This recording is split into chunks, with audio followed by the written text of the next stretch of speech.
I forgot the one thing about that last deal.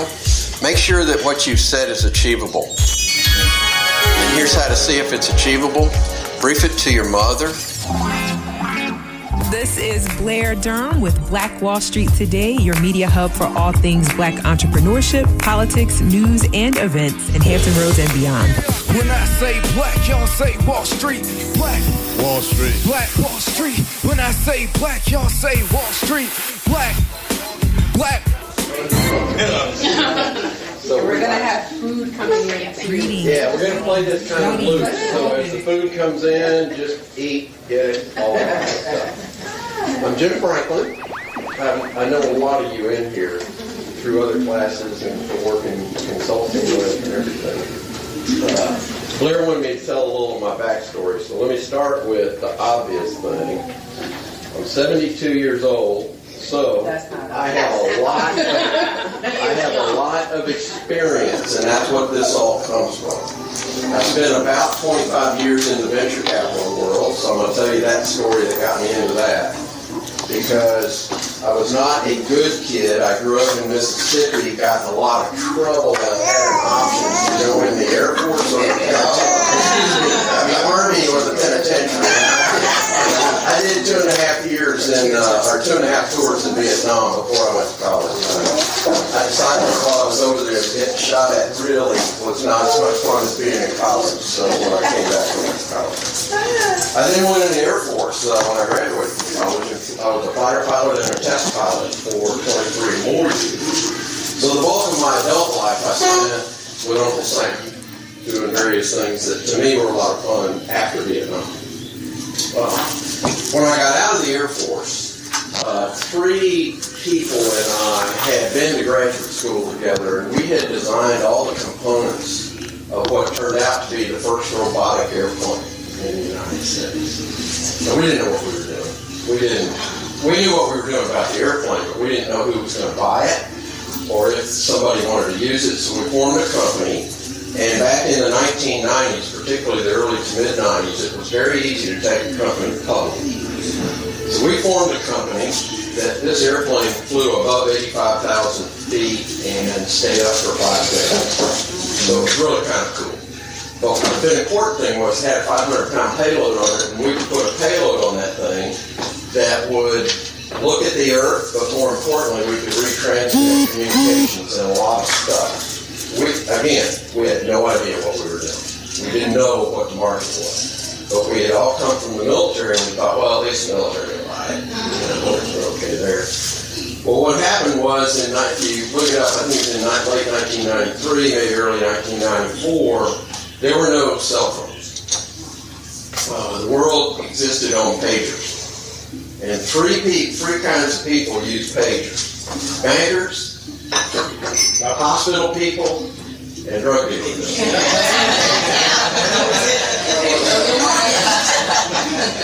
In late 1993 or 94, the pager system went down because it was based on satellites, and the satellites died.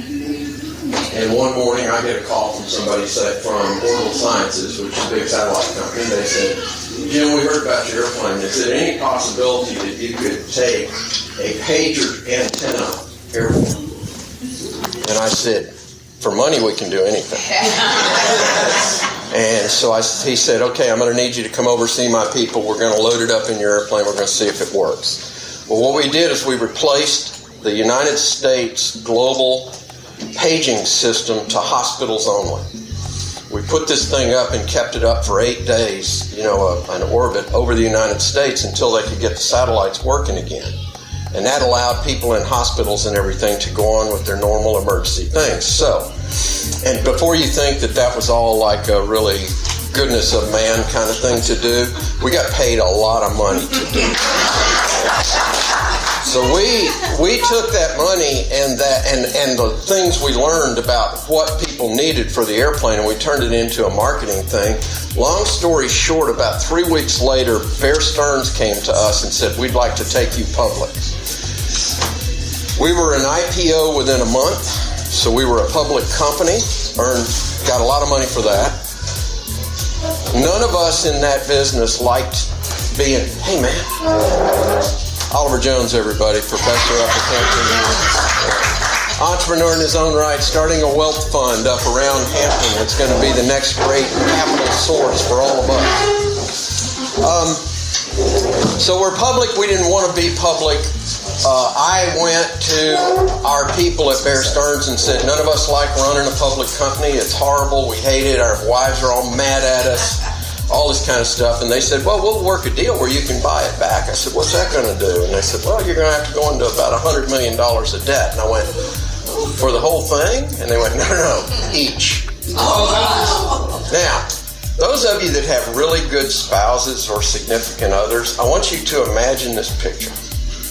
Here I am walking in to my wife with papers about this thick that I need her to sign because we're about to borrow $100 million. Now, we're not going to get the money, okay? We're going to use it to buy a company back, which she knows I didn't really like in the beginning. Well, this is how smart my wife is, and it turns out how smart all the other three spouses were, too. She said, okay, $100 million, just give me the papers. Where do I sign? And I'm looking at her like she has gone insane. I said, Susan, seriously, honey, I love you, but don't you have anything to ask? And she says, no, hell no, we own the bank. I said, what do you mean? She said, we don't have $100 million. What are they going to do? We own the bank. And I went, she said, if they're crazy enough to loan you guys $400 million, have at it. I'm fine with it. So we bought the company back. We ultimately sold it to the U.S. government. And with all of that money, we formed a thing called Monticello Capital, which at the time was the third largest venture fund on the East Coast. So I tell you that story because that's what brings me to places like this. I spent 25 years as a venture capitalist and realized that there was an underserved part of the capital market that I wanted to work with more than the ones that I was working with. And there's a little bit of minority involvement, but mostly it's the stage of an idea and a business. When you have an idea and you're an entrepreneur, there are no resources out there that either you can afford or that will work with you. So I came down here to Hampton Roads. My wife's family's down here, and they were the last living people that we kind of had in our family, so we came down here to be with them and be closer. But I decided to start a thing called the Incubation Network. I'll tell you a little more about it at the end. It's not that important. But what it is a network of 30 to now almost 40 subject matter experts who have dedicated our lives to giving free advisory service, free consulting, free financial stuff to the very earliest stage investors, our businesses. And that's what we do. We work through a lot of things. But anyway, that's my story. That's how I get there. The things I'm about to talk to you about are from my experience. So if you have a question about something, ask me. If it doesn't ring true, then let's find somebody that I can put you in touch with that'll get closer to it, okay? It's not a speech, so if you have a question, stop me and ask it right then. It doesn't get better with age. Let's see, I kind of lost track, but let me think. We've got entrepreneurs in here. We have investors. I didn't hear any bankers. We got any bankers? Thank God. Lawyers? Even better.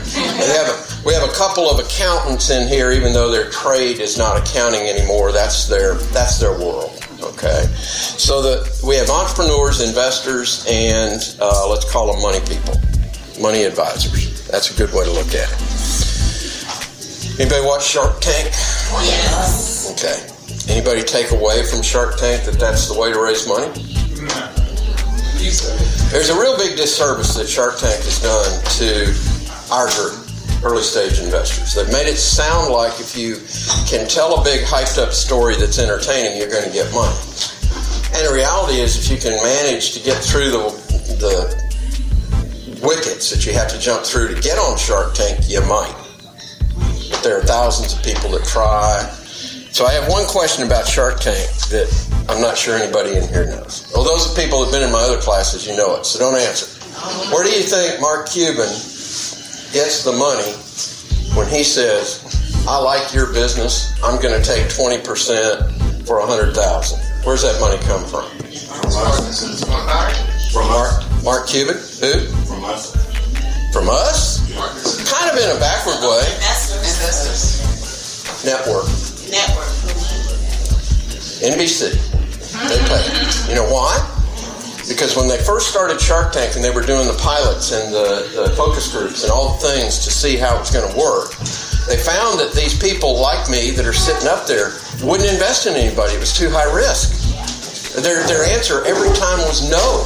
And the producers said, that doesn't make for a TV show. This is a game show. So what they had to do was say, tell you what we'll do. We'll put up the money. You decide. So they started their own little venture fund that was funded by the network.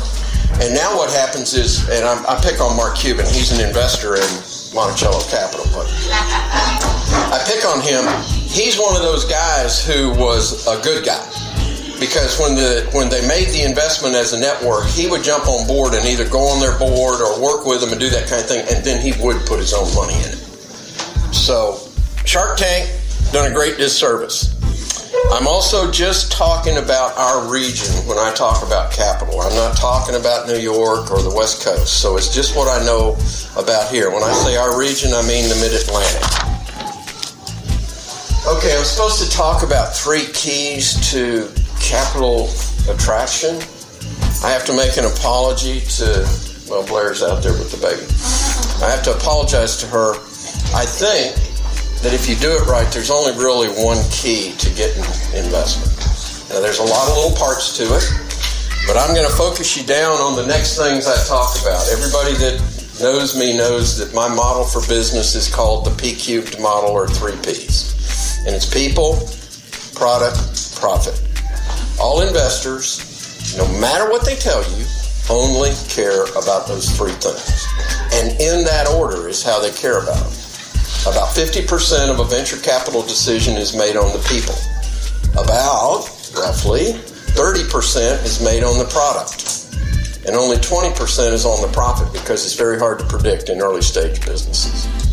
Okay, so what I'm hoping that I'm going to give you is knowing what people like me or capital sources want. If you know what they want, you can figure out how to appeal to it. And that is my one key for getting capital. Know what they want, give it to them.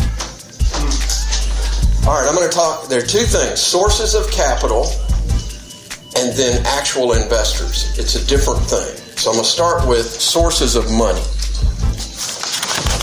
Self-funding. It's the easiest source, but it's the key contributor to divorce in entrepreneurial families.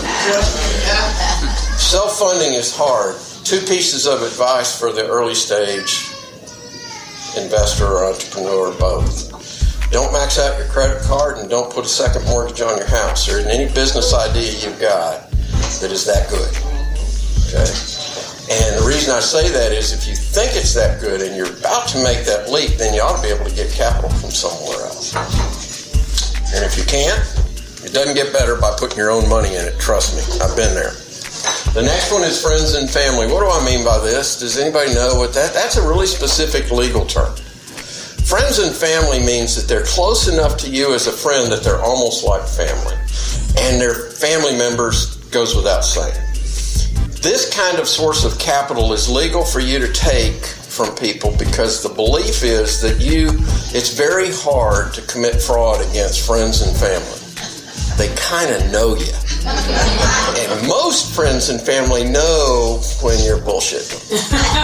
So, the next source is angels and venture capital. What's the difference? Anybody know where the term angel funding came from? Broadway. Ever heard of Broadway angels? They're people that'll throw money at a production, and they know the chances of getting it back are really slim. You know, everybody dreams they're going to be the next Hamilton investor. You know, that's a 1 in a million, or, you know.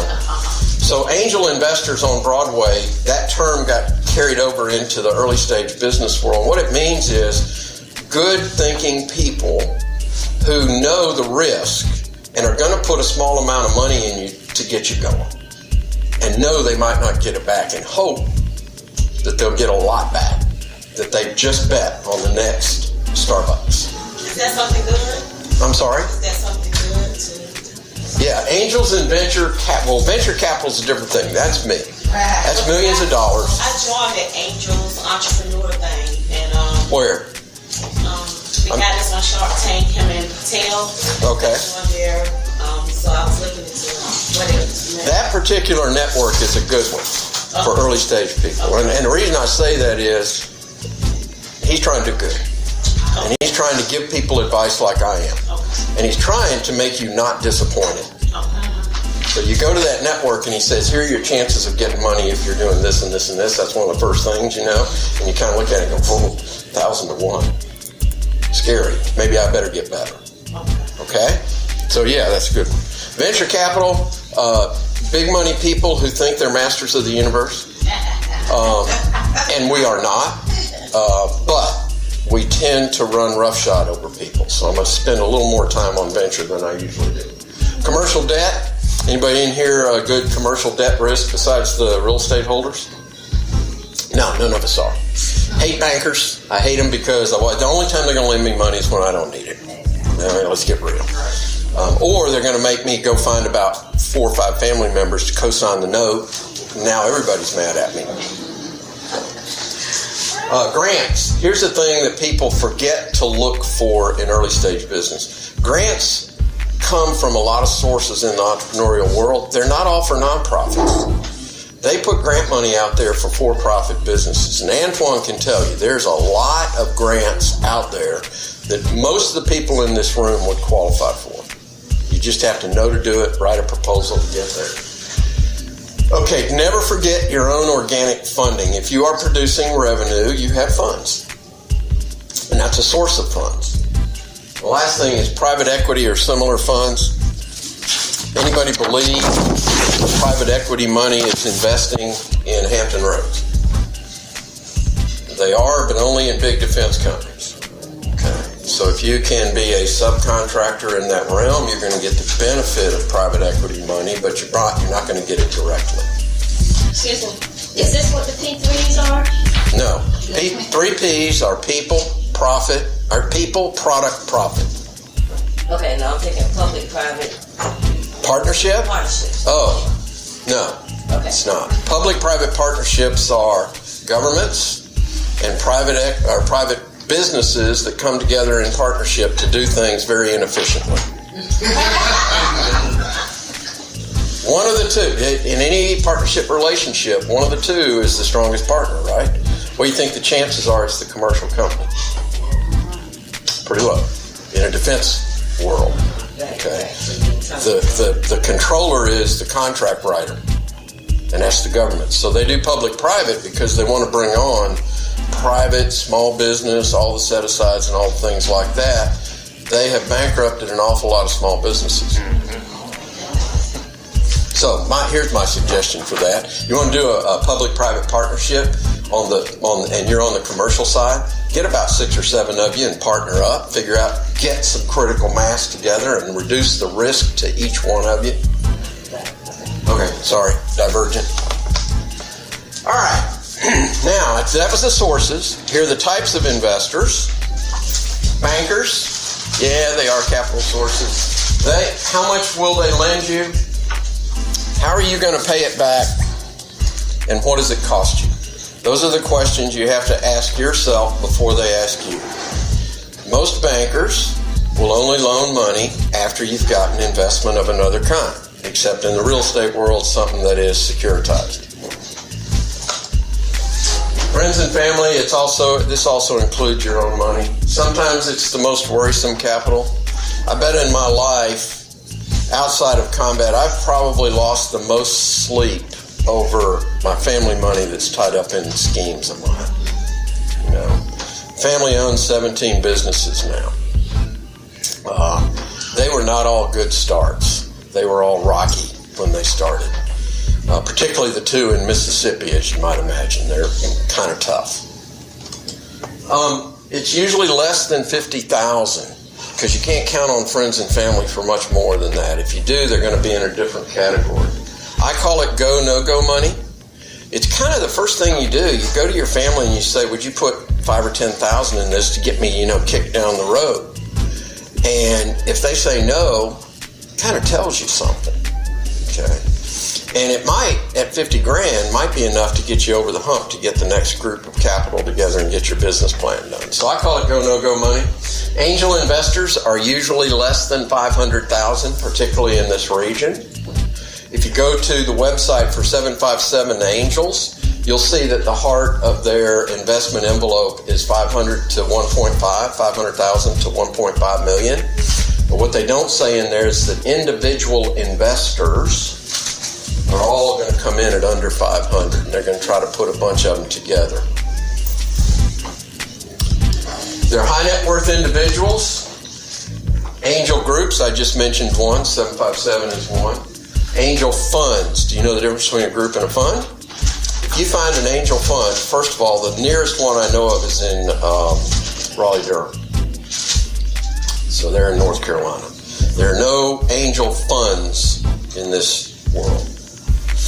A fund, as opposed to a group, a fund is like a mutual fund. So people put money into an angel fund, and then they step back. They get no vote. They get no interaction. The fund itself makes the investments. Angel funds usually turn into venture funds fairly quickly. Angel money can strangle a company, and here's what I mean. Usually, the first investors come in, they want two things. They want a lot of your company, and they don't want future investors to get as good a deal as they got. Can you see how that's a disincentive for those future investors? So warning on angel money, it might be enabling money, but it also could be disabling money. The way to fix it is to look for partners. Angels that come and invest money in you should be willing to go hard hands-on right then. If they're not partners. They're just money. All right.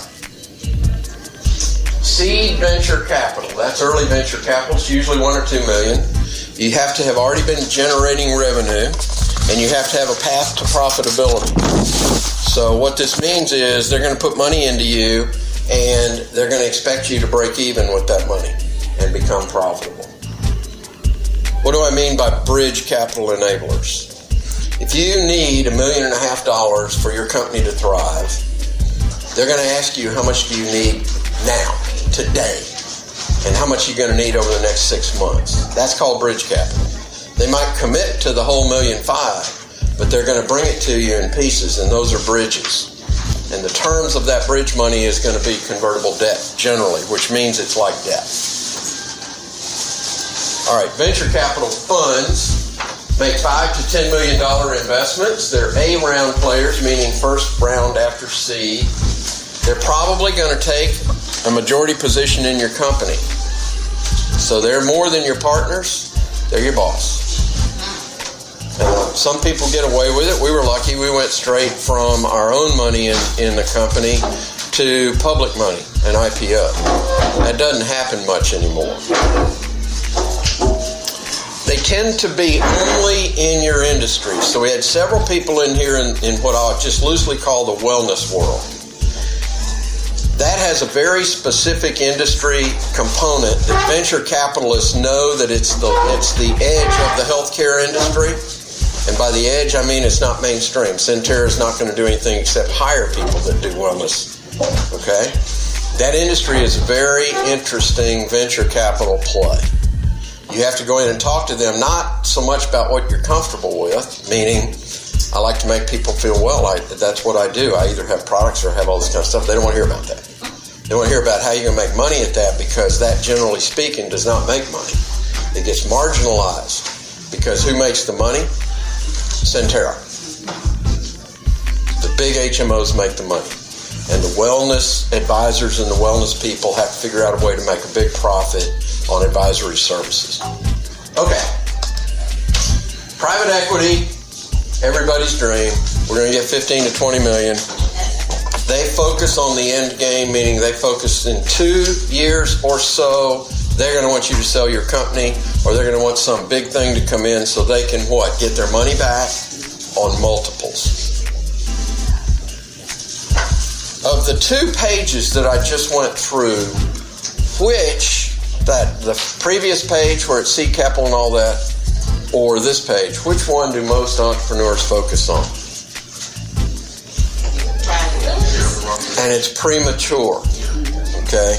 You sometimes will get a hearing because you got an introduction, and you walk into the place and you realize within 5 minutes nobody's listening to you because you're not in their window.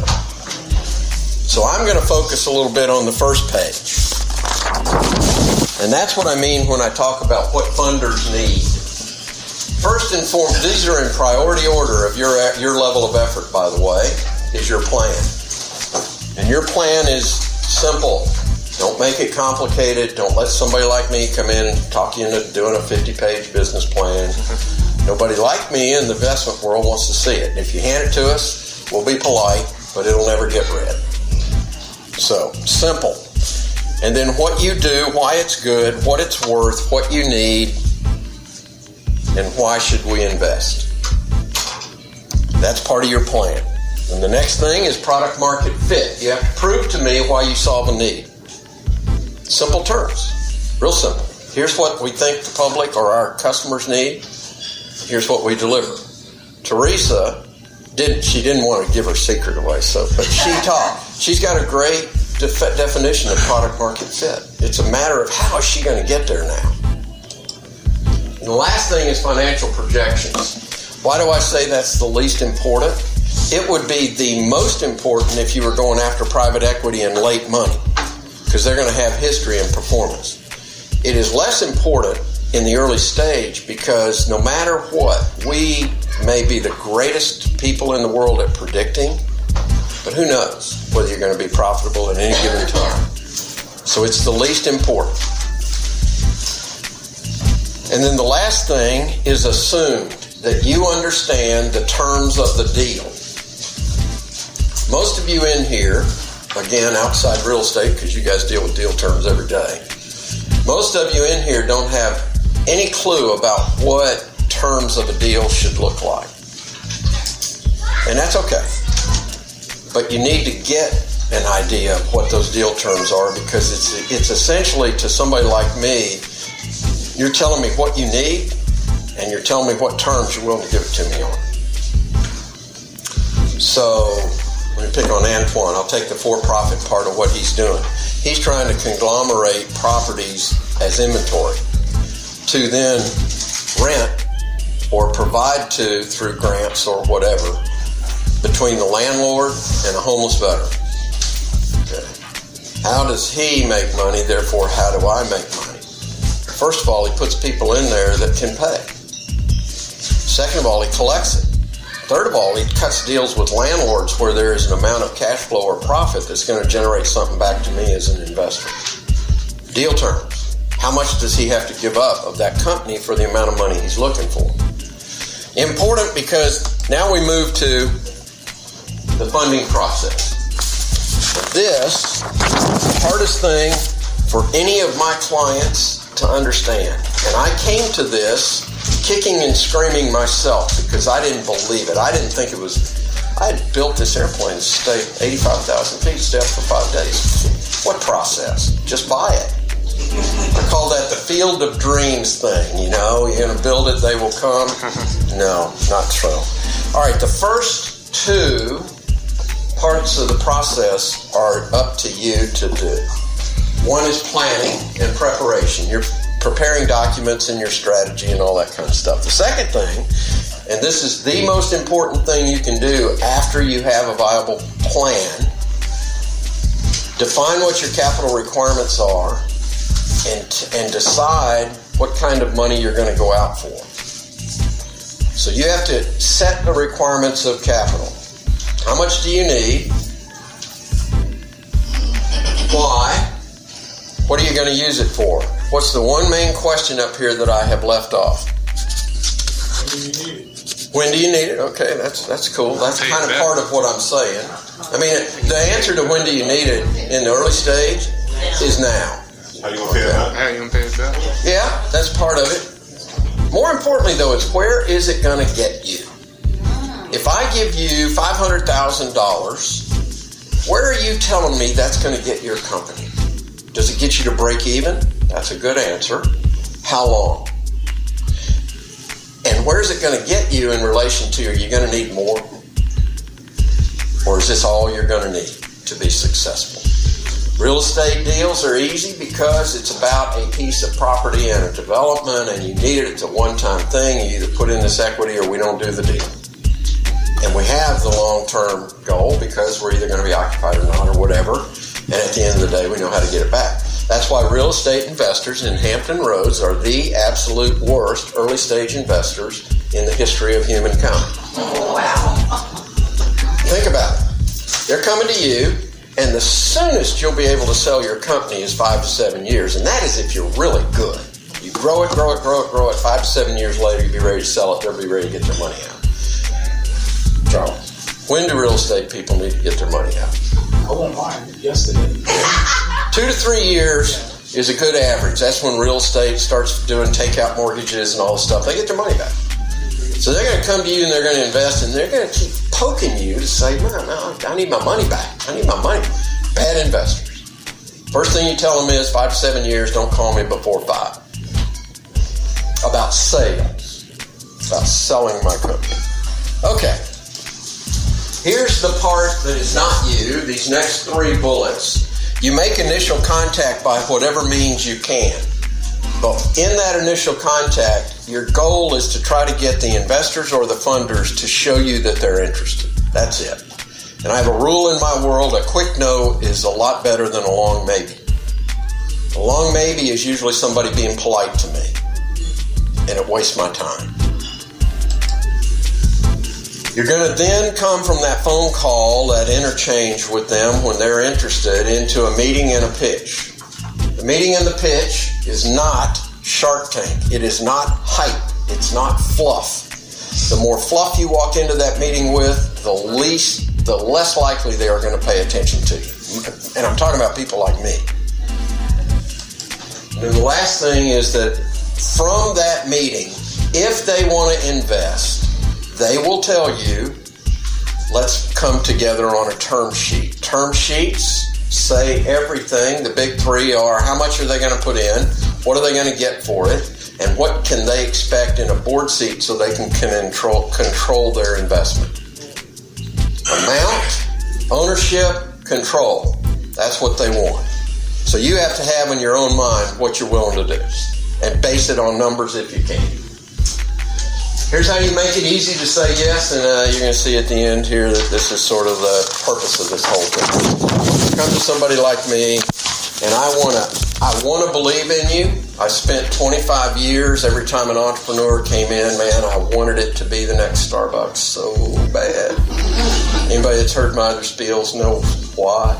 I was that idiot in my firm that went out there and listened to Schultz, who said, here's what we're going to do, all this kind of stuff. We're out in Washington, and I'm looking at my partner going, who the hell's going to pay $5 for a cup of coffee? Come on. So we said no. Idiot. Okay. So I want to be able to say yes to you. If you go through these suggestions I'm going to make, you're going to make it a lot easier for me to get to yes. All right? First one is respect my process, respect the process of the audience that you're in front of. It may seem convoluted, it may seem silly. In a lot of cases, it may seem like they're just jerking you around. Respect it. It's theirs. It's what you got to do to get there. Second thing is know what they need. And this sometimes is art. Because we are not allowed on our websites, for instance, to put exactly what we need. Because we need different things. So you've got to kind of figure out. And you do that by looking at deals that a given set of investors have done before. And they're public, by the way. Most of the time you can find them. And you then determine what they need. From that, you have to focus on the product market fit. So everybody in here did a great elevator pitch job of making me understand what your product was and how it fit in your market. So I'm going to pick on the tax cop. Sorry. I absolutely, and it's not just because I'm a finance person, I absolutely see the 2 parts of his business that are tracking out there. I can see how that company he's formed kind of was a spinoff and that kind of idea. And I can also see how it makes money. Real simple. I know how that makes money. But that's what I'm telling you. You have to figure out how that product market fit produces revenue and then profit. By the way, just back on the product market fit thing, I don't see a lot of oh yeah, I got some young people here. Young people, meaning millennials and Gen Zers, tend to come up with what I call beauty pageant reasons for doing business. Like, I'm going to solve world hunger. I'm going to change the world. World peace. All those big things. And you may contribute to that, but there's nobody in my world that cares. Now, we care, but we're not willing to put money in it to get world peace. We put money in it to get returns. So what I'm telling you is, keep that vision. Keep that thing you want to do. But when you talk to somebody like me, make us understand why it's going to make money. All right. You have to analyze the risk from their perspective. Let me pick on somebody that I've done this before. Okay, Chris. I'm the investor in, everybody remember this, Family Springs. Okay. What's the biggest risk to your business from my perspective as an investor? The biggest risk will be... You're running into it right now. Growth, scalability, getting water. Yeah, product. Inventory. Because he depends on somebody else, the actual spring, to get him the water. And he ran out of product, which is a good thing. We ought to give him a little applause for that. But his biggest risk is going to be inventory management. If he's going to grow, he's got to figure out a way to get to meet it and exceed the demand, but not by much. Just enough, okay? If I'm an investor, can I help him? Yeah, I got expertise. I got access to people. I don't want my money disappearing. I don't want him spending more of my money than he needs to on inventory. So that's where the partnership comes in. I could help him, sure. So if I'm going to put money in there, his ask of me has to be, look, I know you know what the risk is. I need you to help me reduce it. Okay. All right. I'm going to just pause here and tell you that you have to understand this more than the investor does. So you have to provide me a path to close with you. That means, what are you asking for and what are the terms of it? If I want to invest in Chris and he doesn't tell me, is she trying to come in with food? No, I was trying to get some water. Oh.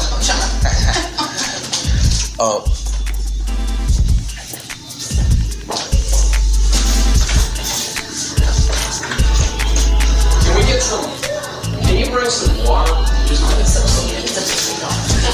All right, Diane, it's on the way. Thanks, Jim. You're welcome. Gotta take care of Diane. She gives people money.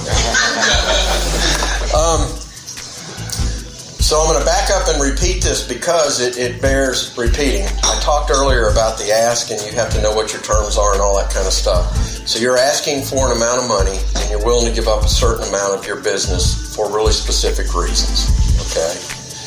You have to say that in a very articulate way to the investor. And you have to be strong about it because it's the beginning of negotiating. And if they throw you out of the room because it's ridiculous, they just go, there's no way.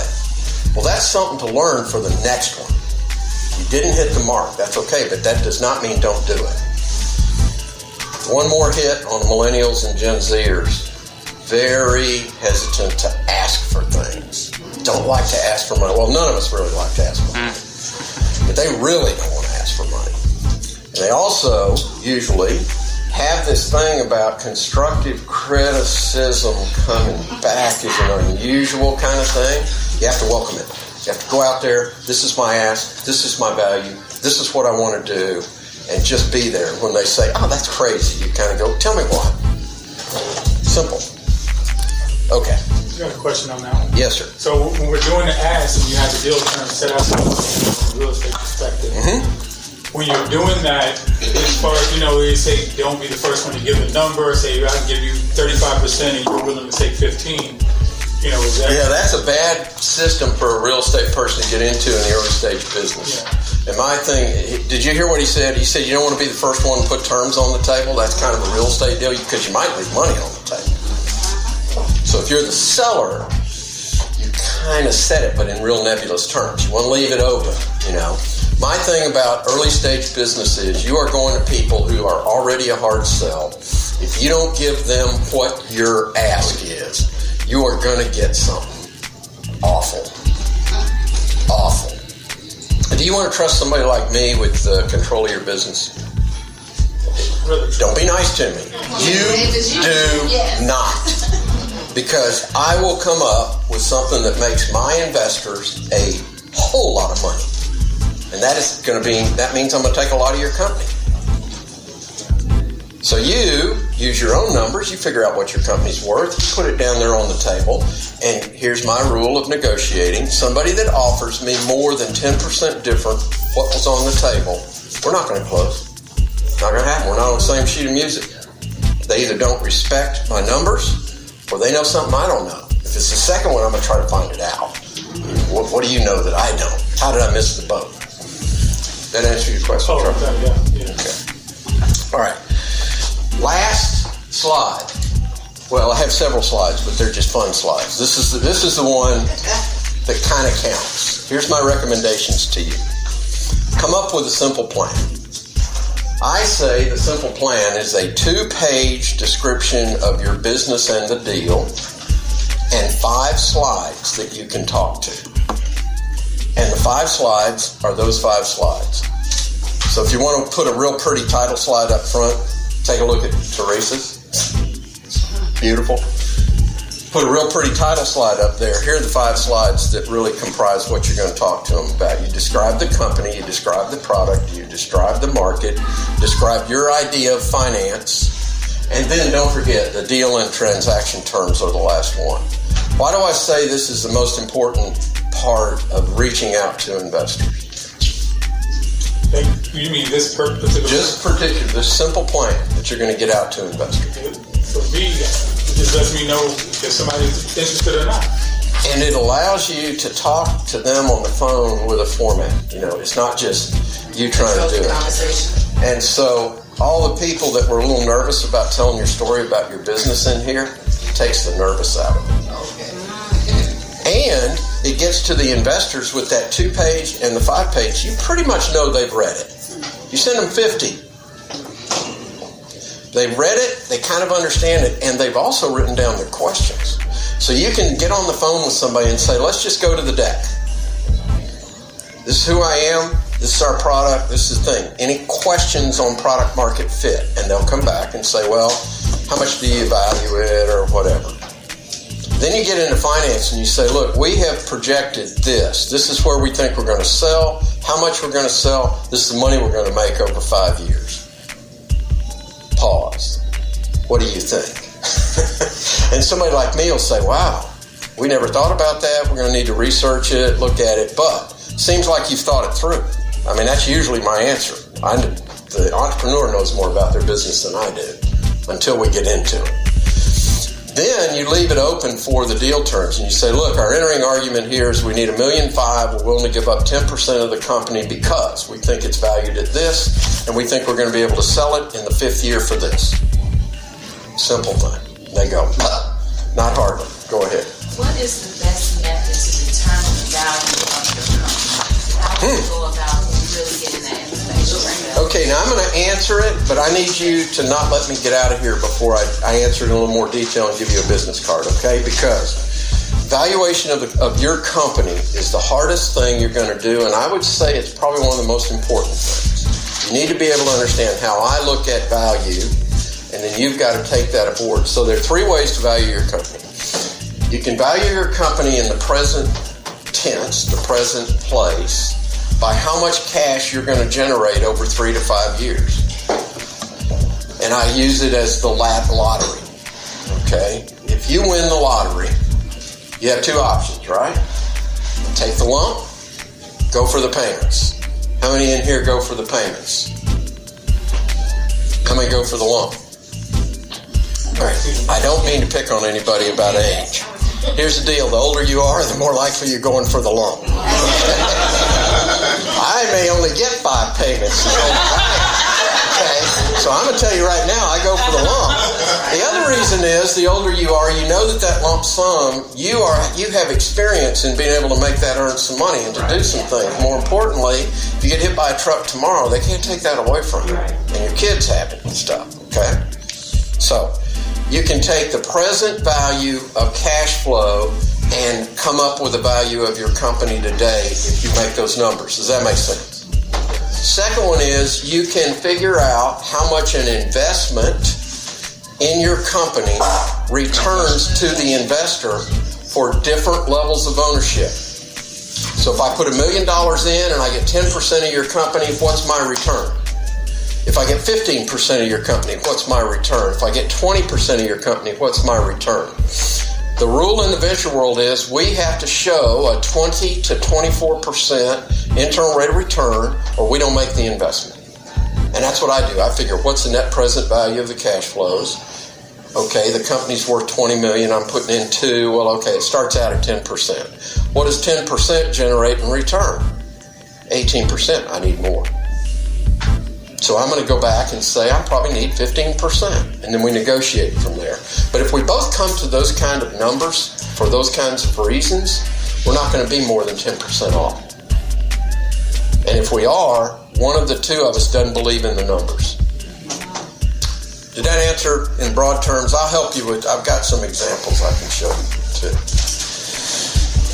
Okay, you need to build a solid financial model. That goes without saying. It's not easy to do. You need to get some help from, there's 3 or 4 financial people in here that probably have done 1,000 of these things. That's what we do. We build financial models for people. I think you need to come up with realistic terms. I also think you need to build your team to include some funding expertise. Are you going to hire a chief financial officer in a startup business? No. But that does not mean you don't go out and find a funding expert, a finance expert, somebody like that, and bring them on board to help you. And they're part of your team. You list them. And here's why. For the non-financial people in here, the worst thing you can do is go into a negotiation without somebody like me on your side of the table. Because they're going to think that people... Put that up here.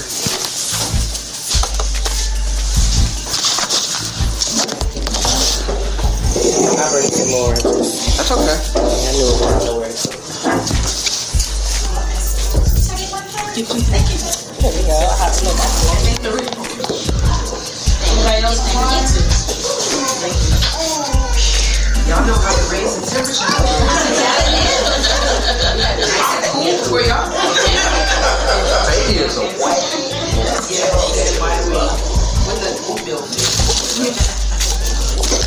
It's all right. I get oatmeal face sometimes too. Okay. The next thing, and this is the hardest, don't be discouraged. It's another reason to have somebody like me on your side of the table, because we don't get discouraged because we're kind of used to people saying no to us. So don't get discouraged. And I say this with a way of, here's an illustration. If you're going to go out and raise angel to first round money, let's say you're going to raise $500,000. How many investors or sources of capital do you think you're going to go after? How many do you think is going to be on your hit parade? I'll put as many as possible. Everybody falls out when it's time to put the money up. More than 20. So anybody in here in sales? If you have 20 leads, how many people say no? So that's my reason for saying don't get discouraged by the process. Work to a goal. Keep trying. Keep trying. If you don't have the right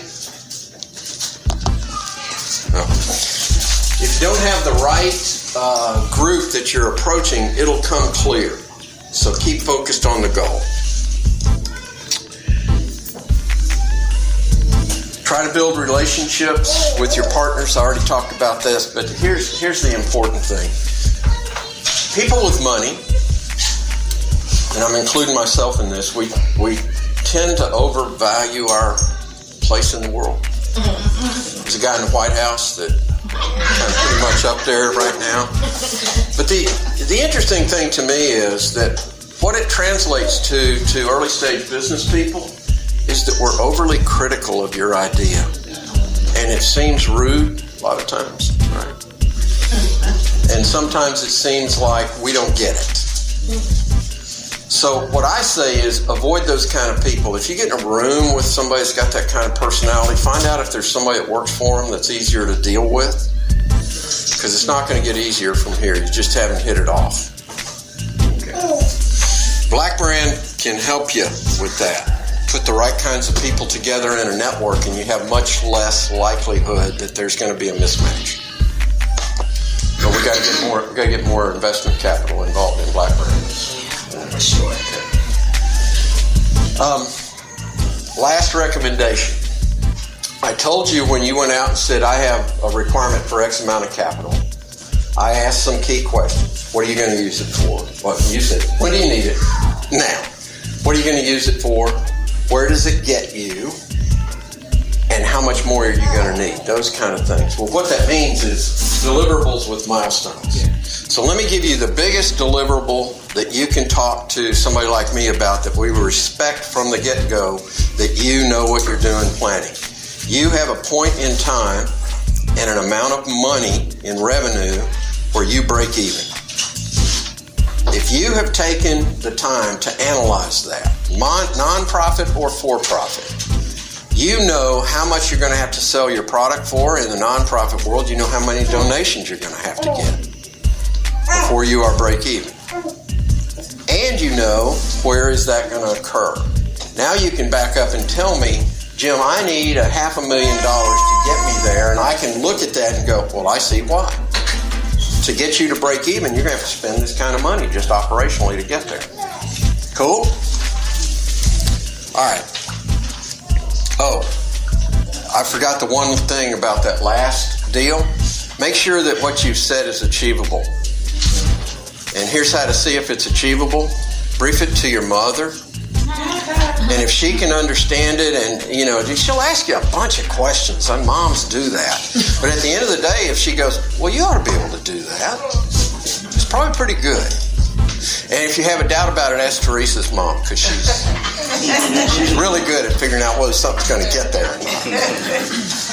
All right. I promised that I said in the beginning, I apologize to Blair for not coming up for 3 keys, but I made up 3 keys. So here you go. First one is have a compelling and well thought out plan. Doesn't have to be complicated. It's just compelling and it's well thought out. Second one is don't shortchange your team. The one thing that I look at around this room, it reminds me of that Pinocchio commercial. Anyway, no, I'm being serious. I look around this room, and there's nobody in here that can't do what they said they were trying to do. All right, and that's the first and foremost, the most important thing to somebody like me that makes a lot of high risk decisions. It's not just because I have money; it's that I think I can read people. And I may not think that they got the greatest financial plan or they got the greatest marketing plan, but I like their product. And I look at the people and I go, they're not going to let this fail. And if I help them with just a few things in addition to money, we'll get there from here. So make sure you don't shortchange that. There are a lot of advisors out there when you go to brief investors who say, no, just do the product. Team last. And I'm telling you that only works if you're already making a profit. If you're not, they're going to want to know who's on the team. And what do you think the first question they're going to ask is? It's just like a job interview. You ever done it before? And if the answer is no, then they're going to have to look at the whole team, people you brought in that have done it before that can help you get there from here. Okay. All right, last thing. Anybody who's been to any of my classes knows, tell your story. Your story, not somebody else's, not something that somebody said was important. Tell your story. That way, it'll never ring untrue. It'll always seem like truth. That's what makes it easy to say yes. All right. Yay, Teresa. Here are 2, 4, 6 logos of people I've been working with here in Hampton Roads. Now, this isn't everybody, and if I have not put you up there, get me your logo. It'll start going on the slide every time I talk, okay? But these are African American owned businesses. Anybody ever heard of any of them? Mm-hmm. Yeah. Okay. Right. They're very interesting to me because they're all 6 of them are in different industries. But the one thing that gravitates me to them, they're all led by really cool people. I mean, real people that can get this done. You know? What's my biggest problem with them? What's that? Capital attraction. And why is that? What was that? Capital attraction, what we're talking about today. Why is that? I'm not telling anybody in here anything new, but people with money in this kind of world look like me. Exactly. And we've got to change that kind of paradigm. And that's why I'm doing what I'm doing. I'm trying to get that teamed up, and I don't mind using the race word. Okay? And say, look, why aren't you investing in that? And why are you investing in that over there? Well, sooner or later, it's got to come from somebody like me that holds feet to the fire. So I'm asking for your help. Let me get your logo up here. All right? Let's work together, start building some businesses that are attractive to investors, and then guess what? They can't say no. Because they're going to miss out on a deal. Anybody in here know B.K. Fulton? Heard the name? Yeah? B.K.'s headed back to town now. He just did his big TV network grand opening night before last. Yeah, hey, great. I told, he said, you coming? I went, no, okay, I'm not. But I'm sending Allison Moore, who's going to do... Black Please, that's her. I'm sending Allison Moore, and I need you to let her open for 15 minutes. Yeah, she's great. And he said, oh, man, I said, BK, you are boring. You need Allison to break the crowd up. Okay, so she did. And it was great. Standing O, man, she was perfect. But my point to you is this. Let me get your logo. Let's start working together. Let's start getting a critical mass. Because I need BK to put together African-American wealthy money that's going to move into the early stage business. Because to me, that's the foundation of where we need to go. That's what I said to Blair. I need to start getting those people belonging to Black Brand. Right now it's businesses and it's a lot of other things. We need money. You know, we need money people here listening to this kind of stuff. All right? Okay, let's see. I don't remember what else is up here. Oh, here's some resources for you. There are a lot of these people around. Don't overlook this stuff down here. What? Can you leave that up a little bit longer? I hope so. I know, I'm working on it. If you guys want this in electronic format, I'm saving you a lot of picture taking here. It would have been nice. It would have been nice if I'd said this in the first. No, I'll get permission from Blair to get your email address off the sign-up sheet. And I'll just send this slide briefing around to you. Sorry. Thank you. Yeah, God knows you people have pictures of me on there, and that's scary. All right, so... Thank you. That's good? All right. Oops. Why am I going backwards? Oh. Oops. All right, this is my group, the Incubation Network. So here's my paid commercial ad. I'm going to say the first thing, and nobody's going to believe me, but it is true, and you can ask a few people around here. This costs you zero money ever. What? Zero.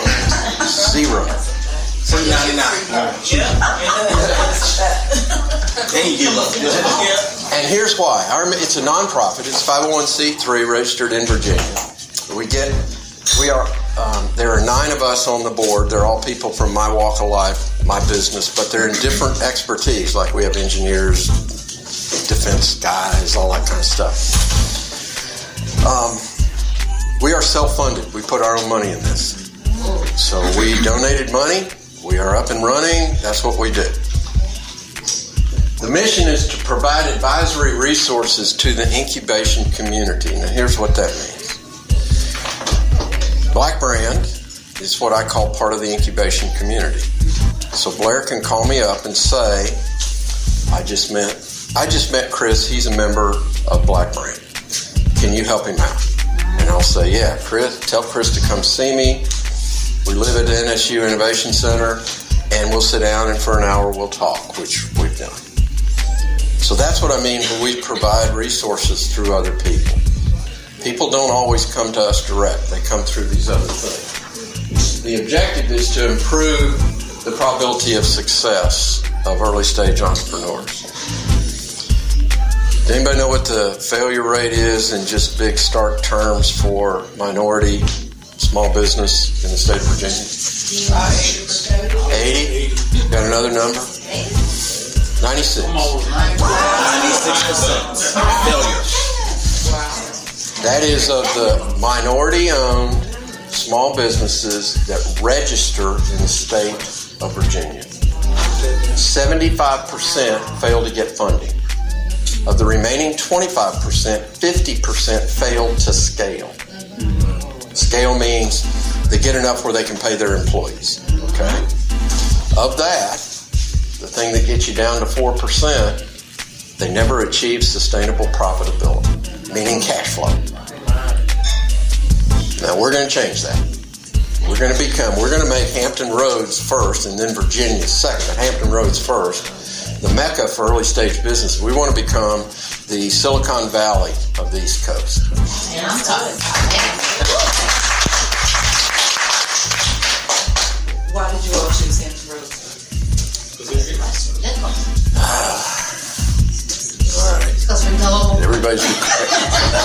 Everybody's recording this. If this shows up in the Virginian pilot, I am so good.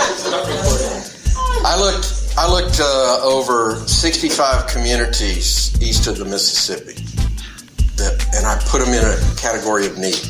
Okay. What I found in Hampton Roads was that this is an early stage investment desert.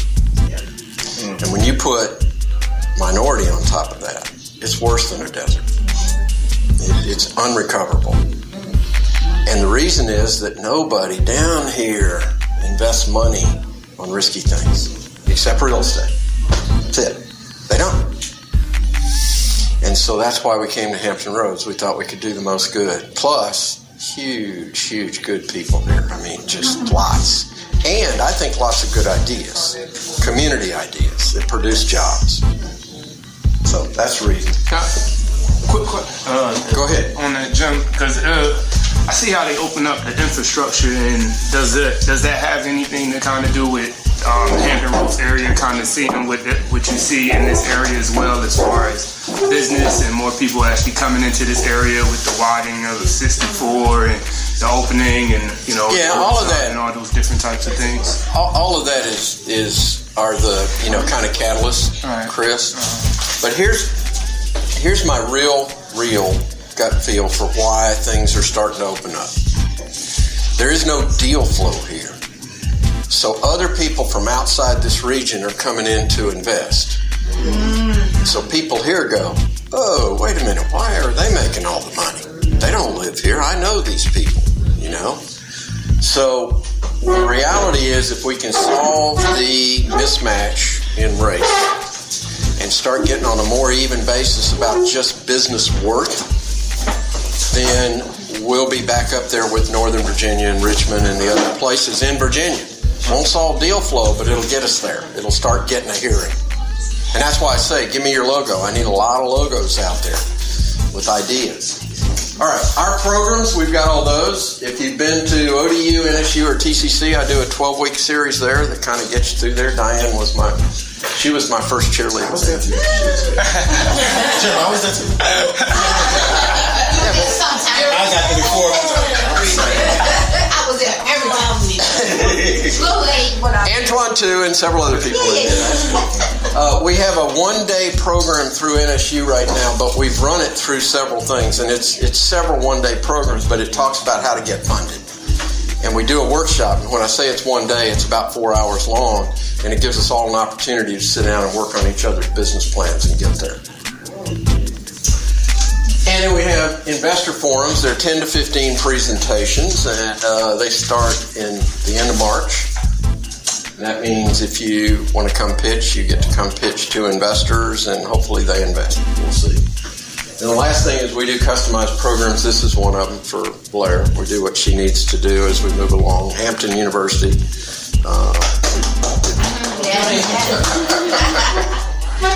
Here are our partners right now. Now, that's going to expand a good bit, but that's a pretty good foundation. Pretty good foundation. And I laugh at the ODU people. I went and talked to the ODU leadership. Just leave it at that. And they looked at this slide and they said, wow, you don't do much with us. And I said, no, you don't do much with us. Get on board and start joining up together on the university side and figure out a way to do it. All right. Yep, there's my card. You got that. So, what else can I answer? Yes, sir. Jim, we're actually going to take a 5-minute break. During that break, we're going to pull the tables out the room, and we're actually going to eat in that room. Okay, cool. And then we're going to ask you to stick around so people can ask you questions, and we will come back together, convene very shortly, and then we can do a mass Q&A. All right. All right. Now, we don't have to do mass Q&A. You can ask me anything you want to ask me. All right, so we'll start our break now. I want to thank you.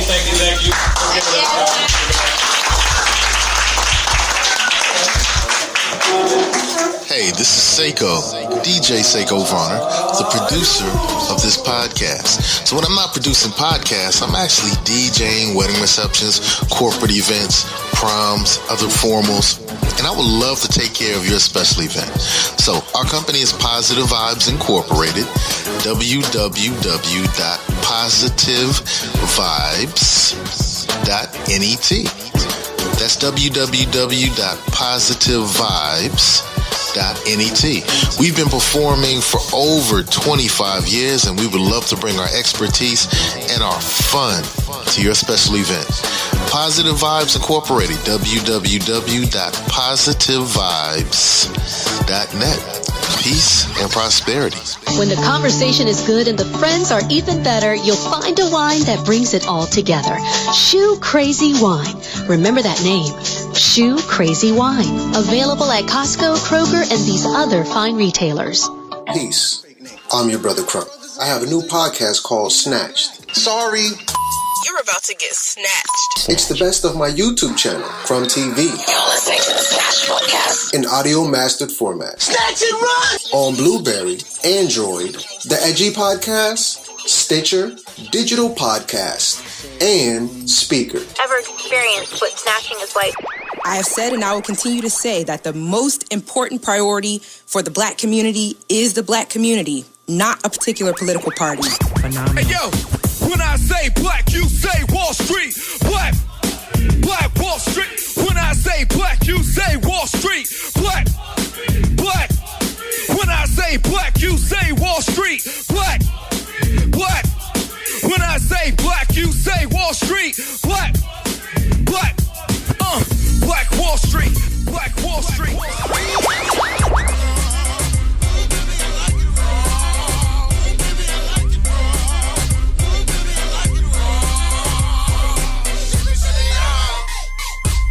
Phenomenal.